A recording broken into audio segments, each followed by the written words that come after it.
खैरपुर का खबर शामिल क्यों पिया। डिस्ट्रिक्ट रिपोर्टर अयाज अहमद सोहू के रिपोर्ट मुताबिक अंजुमन इत्तेहाद अब्बासिया खैरपुर ज़िले की गजानी ट्रेडी में वापारी अगवान हाजी नजीबुल्लाह अब्बासी की खजूर फैक्ट्री ते ज़िलाई सदर आरिफ जान अब्बासी की सदारत में थी गुज़री।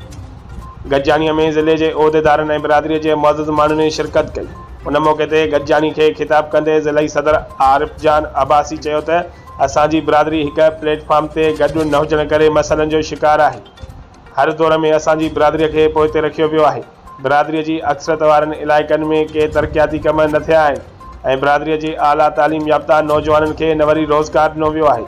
जंहिं करे असांजी बिरादरी के घुर्जे त उहे एक प्लेटफॉर्म ते गॾु थी मसइलनि लाइ जिदोजहद कनि। आरिफ जान अब्बासी वधीक चयो त जेसीं ताईं बिरादरी जा माण्हू पाण में नंढियूं वॾियूं रंजिशूं ख़त्म करे बदीअ जो सबूत न ॾींदा तेसीं ताईं मसइला हल न थी सघंदा।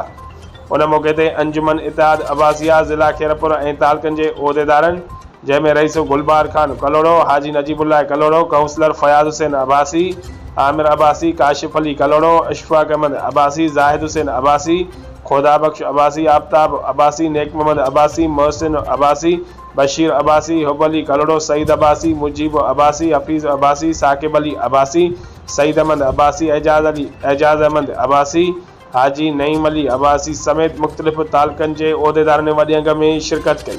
जंहिंमें बिरादरी मसइलनि, बुनियादी सहूलतुनि, नौजवाननि के तालीम ॾियारण ऐं तंज़ीम के वधीक मज़बूत करण जे लाइ अहम ॻाल्हि ॿोल्हि थी गुज़री।